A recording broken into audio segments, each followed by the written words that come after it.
물론 여긴 국민 라디오.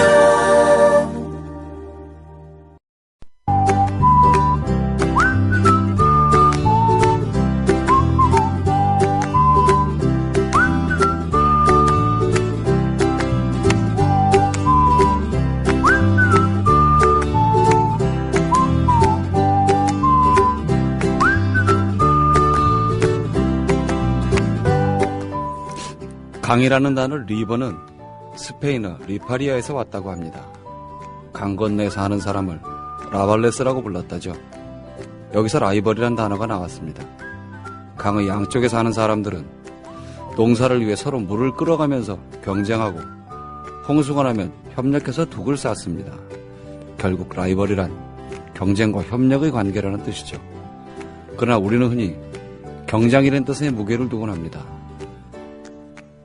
적절하게 이용하면 자신을 발전시키는 동력이 되고 탐욕이 지나치면 결국 서로를 망치게 되는 원인이 바로 라이벌의식 아니겠습니까? 오늘은 조선의 어느 학자가 죽음에 이르는 과정을 읽어보겠습니다.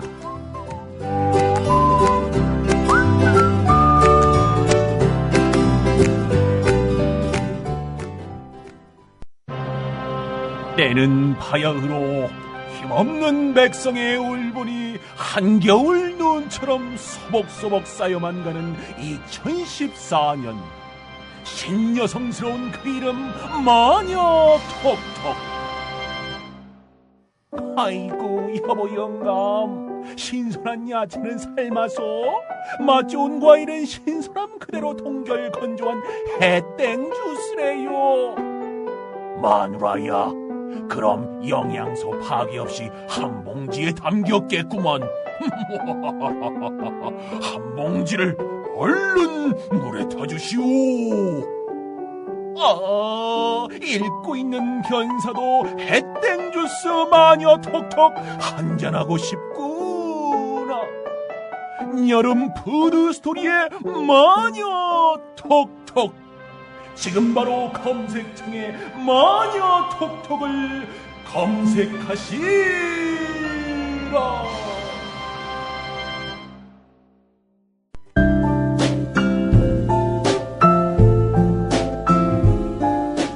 뇌에는 근육이 없습니다.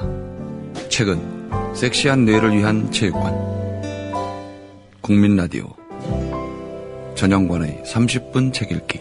네, 오늘도 변함없이 손님을 모셨습니다. 안녕하세요.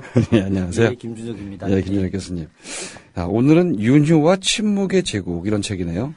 예, 사실 이 제목에 깊이 감동을 받아가지고, 예. 제가 이 책을 소개해야 되겠다. 예, 예. 생각을 갖게 됐습니다. 예. 기본적으로 먼저 말씀을 드리자면, 예. 이 윤휴라고 하는 인물은 이제, 아까 저희는 잘 모르는 예, 사람이었어요. 앞서 이제 예. 라이벌 이야기 하셨지 않습니까? 예, 예. 그래서, 조선 후기 최고의 학자라고 평가받는 우암 송시열의 최대 라이벌이 지난번에 소개했던 윤선도보다 예. 사실은 이 윤휴가 더 극심한 라이벌이었죠. 윤휴는 이제 상당한 북벌론자였고 그런 북벌론을 주장하는 과정에서 끝내 이제 죽음에 이르게 되죠.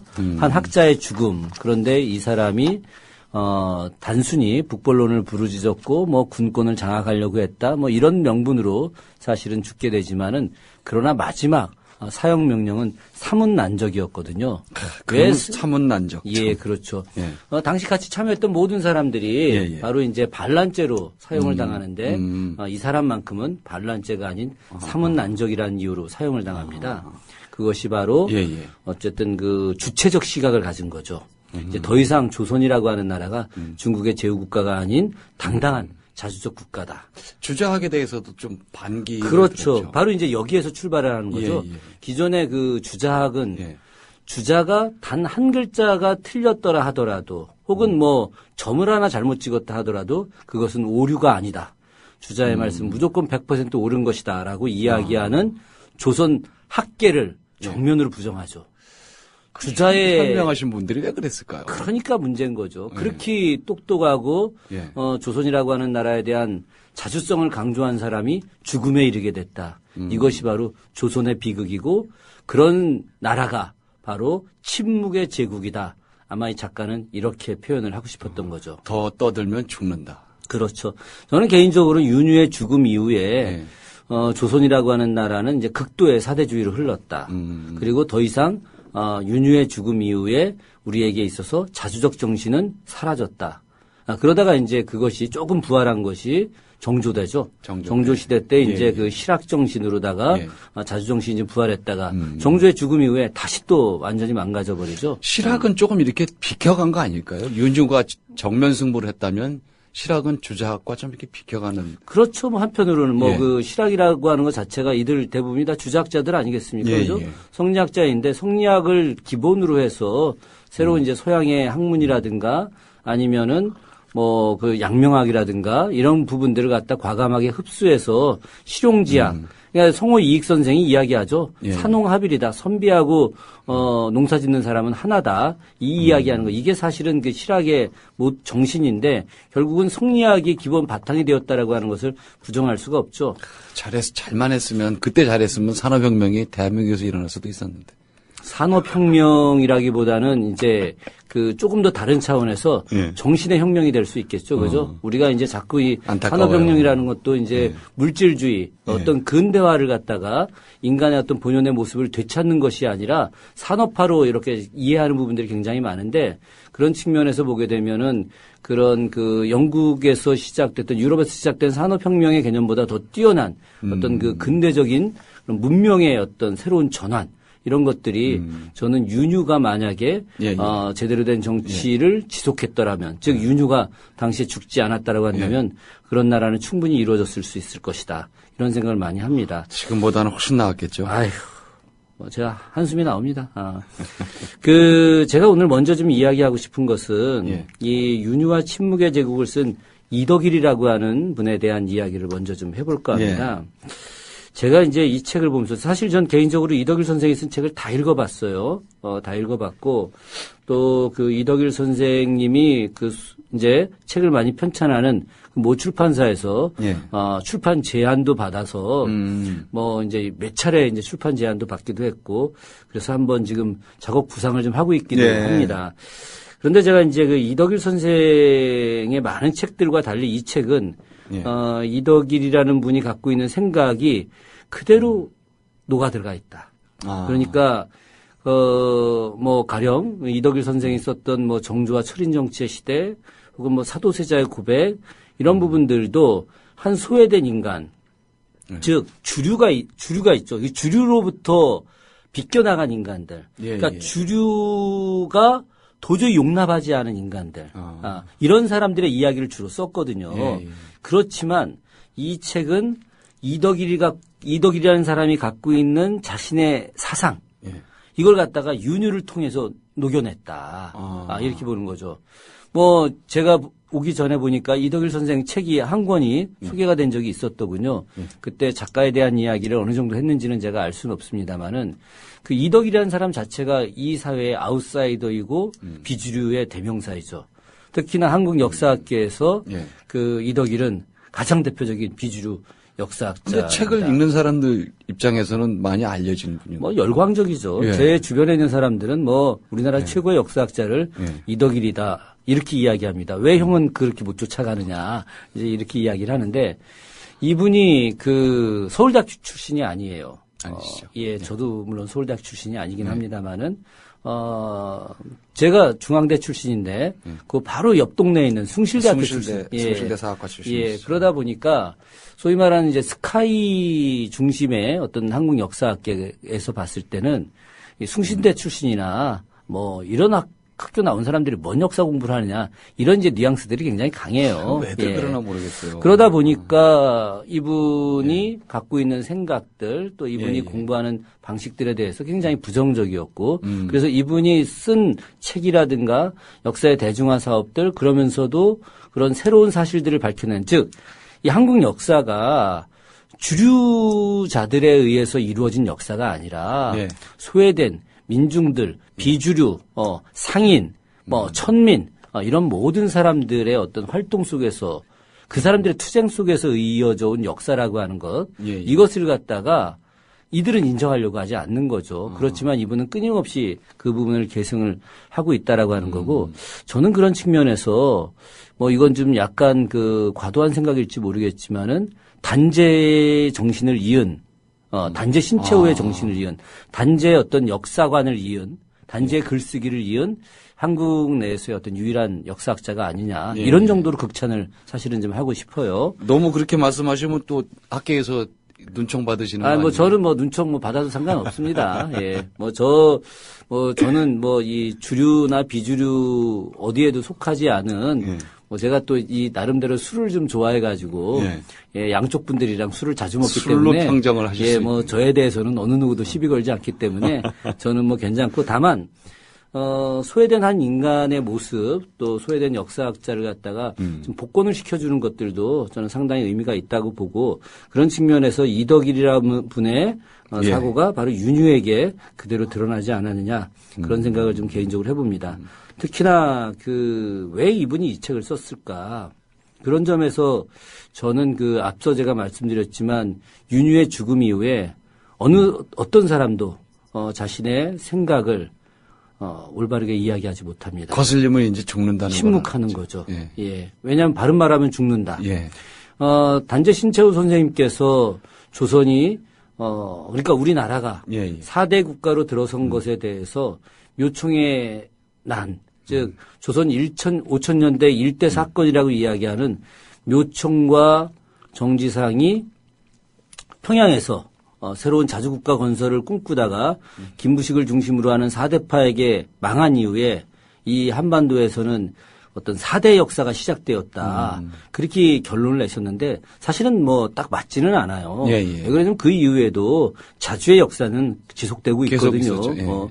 사실은 태조 이성계가 이렇게 위화도 회군을 통해서 4대 불가지론 뭐 이야기하면서 작은 나라가 큰 나라를 칠 수 없고 뭐 이런 이야기 하지 않습니까?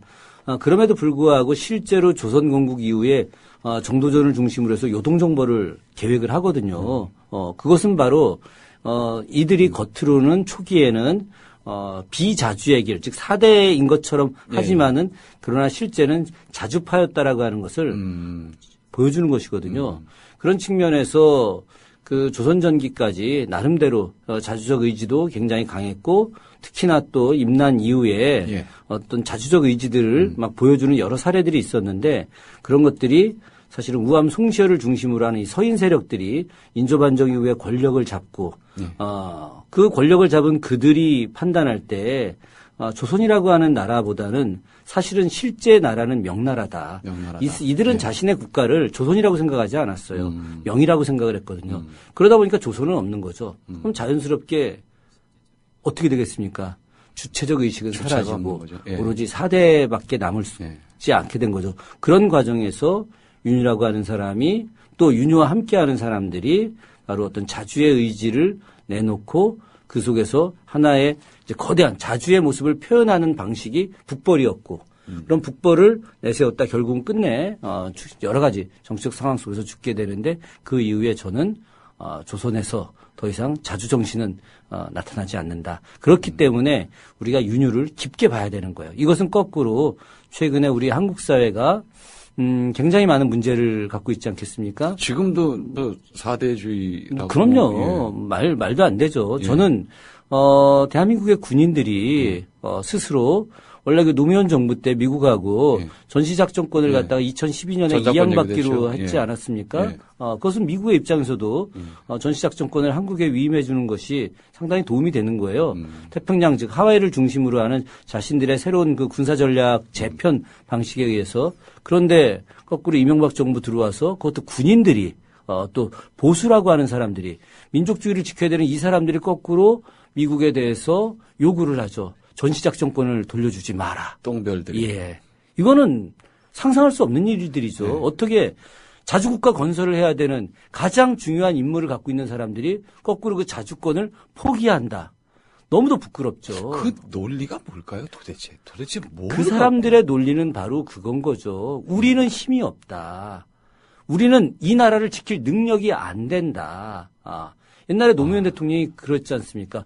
북한보다 무려 25배의 군사력을 갖고 있고 천문학적인 군사 비용을 쓰고 있으면서 왜 북한보다 군사력이 밀린다고 이야기하는지 이해가 안 간다. 바로 이런 것들이 어디서 비롯되는 거냐. 바로 우리 스스로 주체적이지 못한, 우리는 힘이 없어. 우리는 늘 큰 나라에 끌려다녀야 돼. 그래서 큰 나라에 끌려다니면서 빌부터 사는 사람들의 가장 극명한 모습들. 그들이 곧 친미파이고 그들이 곧 그 앞에 친일파들인 거죠. 그들이 곧 그 앞에 바로 큰 나라에 사대하는 서인 세력들, 노론 세력들이었던 거죠. 결국은 예전에 신영복 선생님께서 쓰셨던 글에 보면 그런 말이 있어요. 인조반정 이후에 단 한 번도 권력은 바뀌지 않았다. 굉장히 무서운 말입니다. 예. 어쨌든 이 책이 갖고 있는 의미는 여기에 있다. 그렇다고 한다면 이제 윤유가 도대체 윤유의 북벌론은 무엇냐? 사실 윤유에 대해서는 이제 그 북벌론의 의미만이 아니라 굉장한 개혁가이기도 했거든요. 그런 북벌론과 개혁가의 문제는 이제 내일 더 구체적으로 이야기를 하고 지금 이제 이 시간에는 북벌론의 모습에 대한 이야기를 좀 하도록 하겠습니다. 사람들은 북벌론이라고 하는 것에 대해서 굉장히 부정적 생각을 갖고 있어요. 왜 그러냐면 지금 그 역사학계에서도 이런 이야기를 합니다. 조선 후기에 북벌론이 어디 있었느냐. 북벌론이라고 하는 것이 효종 때 잠깐 있었던 것뿐이지 명분적 허구론에 불과한 것이다. 사실 저는 그 제 박사 논문에 정조 때 만든 장룡영이라고 하는 군대 갖고 제가 학위 논문을 썼는데 그 장룡영이라고 하는 군대를 만든 이유에 대해서 정조가 북벌을 계승했고 그런 측면에서 북벌을 하기 위한 군대 양성으로서 장룡영을 만들었다. 이렇게 제가 썼거든요. 그 당시 학교에서 말들이 많았었어요. 그 건에 대해서. 예, 그 건에 대해서. 그 시절은 북학의 시대이지 어떻게 북벌의 시대냐. 이렇게 이야기 많이들 했죠. 그러나 그것은 사료를 제대로 읽지 못한 사람들의 이야기입니다. 왜 그러냐면 그 시절이 북학의 시대는 분명히 맞죠. 왜 그러냐. 연암 박지원, 총장관 이덕무, 또 초정 박재가 이 사람들 다 북학을 했던 사람들 아니겠습니까? 그런데 이 사람들이 거꾸로 말이죠. 북벌론자들이에요. 그러니까 실용적 측면에서 북학을 하는 것과 바로 대의적 측면에서 북벌론을 갖고 있는 것은 전혀 다르다는 거죠. 연암 박지원 같은 경우는 그 열하일기 보게 되면 곳곳에 당시 청나라 사람들이 무엇을 무서워하는지 어떻게 하면 이들을 공격할 수 있는지 이걸 기록하고 있어요. 의외로 그럼요. 초정 박재 같은 경우는 정조한테 대놓고 이야기를 합니다. 전하가 저에게 군대 5천을 주게 되면 바로 그 군대를 동원해서 요동을 가서 청나라 군대를 물리치고 요동 땅을 점령하겠다. 이렇게도 이야기하는 거예요. 왜 그러냐? 그것이 바로 효종대 이후서부터 내려왔던 북벌론을 계승하고 있기 때문에 그런 겁니다. 그러면 이 북벌론이라는 게 뭐냐? 북벌론에 대한 이해 자체를 잘못하고 있기 때문에 북벌론이 허구다, 북벌론이 잘못됐다, 북벌론은 조선 시대에 존재하지 않는다 이렇게 이야기하는 거죠. 군사 양성까지 했는데 왜 그걸 다 허구라고 몰아붙였어요? 왜 그러냐면 당시 이 사람들의 사대가 지금도 큰 거예요. 우리가 과연 지금 미국하고 맞짱을 깔 수 있다고 생각하십니까? 저는 미국하고 맞짱 깔 수 있다. 왜 그러느냐? 우리가 우리의 역사를 좀 보게 되면 약간 좀 다른 이야기이긴 합니다만은 나당 전쟁이 있어요. 우리가 그죠? 나당 전쟁을 10년 이상을 했습니다. 나당 전쟁의 최후 승리자가 누굽니까? 신라입니다. 신라가 신라가 지금 경기도 연천 일대에서 마지막 당나라의 20만 대군하고 그리고 신라의 2만 군대하고 붙었어요. 붙어가지고 거기서 끝내 승리를 합니다. 수많은 민중들이 목숨을 걸고 백성들이 싸워서 이겼어요. 당시 당나라는 전 세계 최고의 제국입니다. 그 당시에 당나라는. 그럼요. 그 당시에 당나라는 전 세계에서 당나라보다 큰 나라가 없죠. 그 엄청난 군사력. 그런데 그 당시 나당 전쟁도 10배 이상의 군사력을 우리가 뒤지고 있었음에도 불구하고 끝내 그 군대를 물리쳐서 이겼어요. 우린 세계 제국을 이긴 경험이 있는 나라입니다. 몽고와의 전쟁에서도 마찬가지예요. 몽고와 우리가 평화협정을 체결한 나라입니다. 몽고한테 우리가 밀린 게 아니에요. 거꾸로 몽고가 제 부탁을 했어요. 평화협정 체결하면 우리가 독종이잖아요. 전 세계에서 30년간 몽고와 싸운 나라가 없습니다. 그때 몽고가 한 번 가면 다 그냥 작살나는 거죠. 그죠? 그래서 동유럽까지 점령을 하지 않았습니까? 그런 과정에서 30년 동안 계속해서 맞짱 까서 끝내 지지하는 나라가 고려예요. 그렇듯이 우리는 이미 그 이전에 강대국과 싸워서 이겼던 경험이 있고 절대 지지 않을 수 있는 나라였는데 예. 그런 생각을 잊어버리고 우리는 스스로 굉장히 나약한 존재다. 이런 생각을 갖는 것이죠. 그러다 보니까 당시에 10만의 군대를 양성을 효종이 했음에도 불구하고 예, 예. 그 군대가 단기간 내에 심양을 정벌해서 충분히 중국을 갖다가 괴롭힐 수 있는 능력이 있음에도 불구하고 이 군대를 갖다가 나중에 서인들이 해산시켜버리는 거죠. 왜? 우리는 할 수 없다. 우리는 큰 나라를 우리가 칠 수 없다. 이런 생각들이었던 거죠. 그런데 이것을 후대에 바라봤던 역사학자들이 어떤 오류를 갖고 있냐면은 그 북벌이라고 하는 것이 그 군대를 가지고 겨우 10만 가지고 어떻게 감히 이 팔기 체제를 갖고 있는 청나라를 물리칠 수 있느냐 이런 생각을 갖는 것이거든요. 우리가 그런데 당시의 북벌은 이 10만의 군대를 가지고 북경까지 쳐들어가는 게 아니에요. 예. 우리가 원하는 북벌이라고 하는 것은 바로 중국 내부가 심각한 동요가 생겼을 때 그때 바로 요동지역을 점령하는 것이죠. 바로 우리의 고토, 고조선의 영토, 이 고토를 갖다가 확보를 하고 그래서 요하를 경계로 해서 중국과 국경 체제를 이루는 것들 그리고 그 속에서 중국에 사대하지 않는 독립된 자주국가를 건설하는 것 이것이 바로 효종대의 북벌론의 요체였거든요. 이 북벌론의 요체가 실제로 공개적으로 드러나지 않았거든요. 왜 드러나지 않았느냐? 예. 효종이 그 북벌론을 이야기하고 바로 죽어버렸기 때문에 그런 거예요. 그러니까 효종이 당시 서인 세력들이 아주 쉽게 이야기해서 병자호란 때 삼전도의 치욕에 앞서 무조건 주전론을 부르짖었던 사람들이에요. 당시 국제적 현실을 전혀 이해하지 못한 것이죠. 모르는 수많은 백성들이 굶어 죽는 이 마당에 자신들의 명분에 고집해서 백성들의 죽음은 도외시하고 자신들의 목소리만 결국은 그 사람들이 그 명분 때문에 나중에 엄청난 부와 영화를 누리게 된 것이죠. 그런 측면에서 그들이 자신들의 권력을 유지하기 위해서는 거꾸로 북벌이라고 하는 것을 효종과 함께 내세우게 됐던 거죠. 가장 대표적인 게 우암송시열 아니겠습니까? 송시열. 예. 그런데 이제 효종이 진짜 북벌하겠다고 마음을 먹은 거예요. 마음을 먹어가지고 자 이제 나는 이제부터 본격적으로 북벌하겠다. 그래서 효종이 청취자들한테 송구한 이야기입니다만 여색을 완전히 버려버렸어요. 여자들과 섹스를 안 합니다. 왜 안 하느냐? 여인들과 즉 후궁이라든가 왕비라든가 이런 사람들과 섹스라도 하게 됐을 때 자기 정력이 소진된다. 정력이 소진되면 내가 건강에 문제가 있을 수 있다.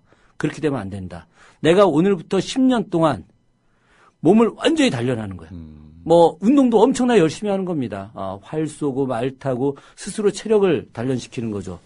효종이 청룡 언월도, 관우가 사용했던 72근의 청룡 언월도를 똑같이 만들어서 매일같이 그거 갖고 무예 연습을 해요. 그래서 그거를 휘둘렀다는 거죠. 그럼요. 40kg가 넘는 거예요. 40kg가 넘는 그 월도를 만들어서 매일같이 무예 연습을 할 정도로 체력이 엄청나게 대단했던 인물이죠. 오래 못 살았. 그 인물이 북벌론을 우암송시열을 불러서 공개적으로 천명한 이후에 갑자기 죽어버립니다. 그래서 당시 효종이 서인 세력들이 자기들은 겉으로는 북벌 이야기하지만 속내는 전혀 그 전쟁하고 싶지 않았거든요. 그러니까 이 사람이 갑자기 이렇게 되면 문제가 있다고 생각해서 독사를 했다.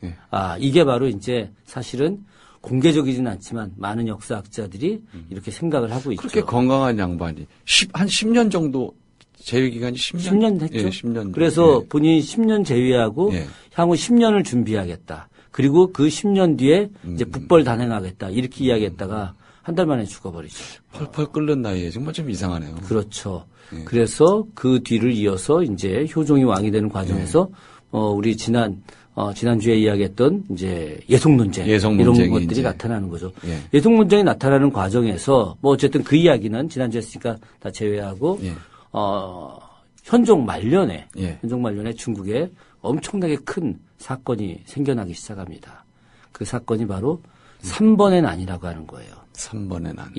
바로 이제 중국 내부에서 한족들이 즉 그 청과 연대했던 한족들 그 청과 연대했던 한족들이 바로 난을 일으키는 거죠. 왜 그러냐면 자신들이 자신들의 민족을 배반하고 청과 붙어갖고 권력을 유지하려고 했단 말이죠.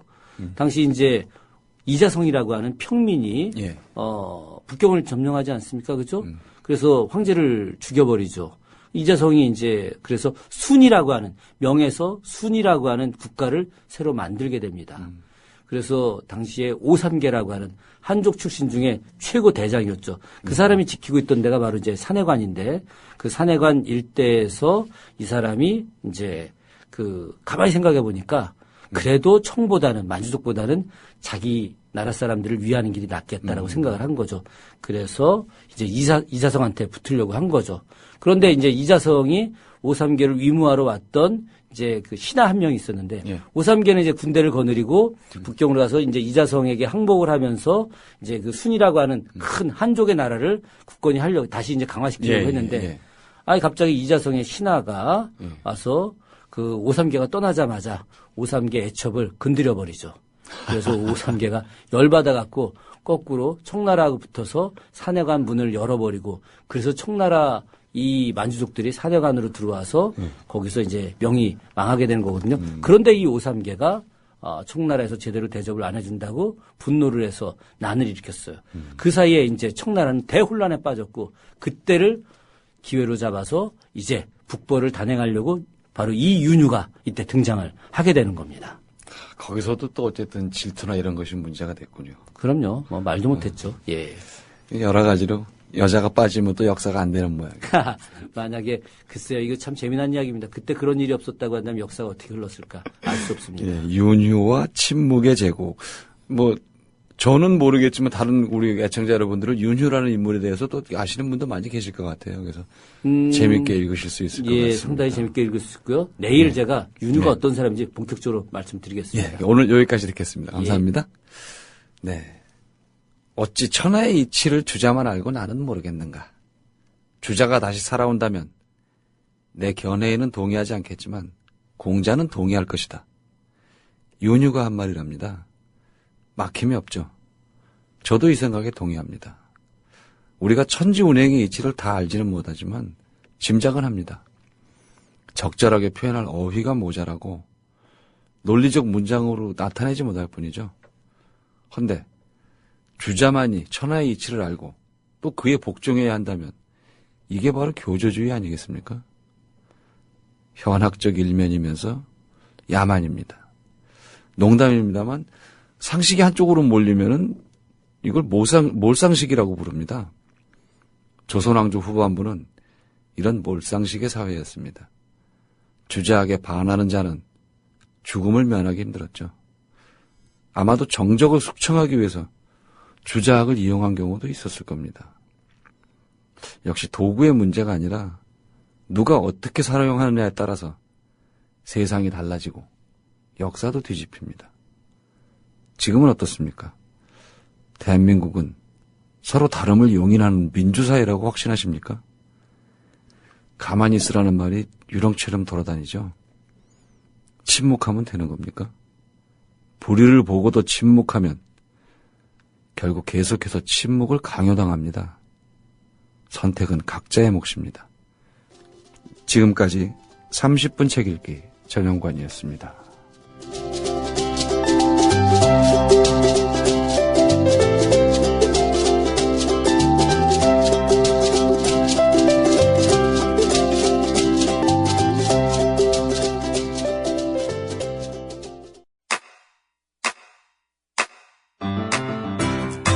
국민 라디오 지지하는 4가지 방법 아시나요? 다운로드하기, 별점 주기, 댓글 달기, 구독하기. 국민 라디오를 보다 많은 이들에게 전할 수 있는 가장 손쉬운 방법. 다운로드하기, 별점 주기, 댓글 달기, 구독하기. 잊지 마세요. 다운로드하기, 별점 주기, 댓글 달기, 구독하기.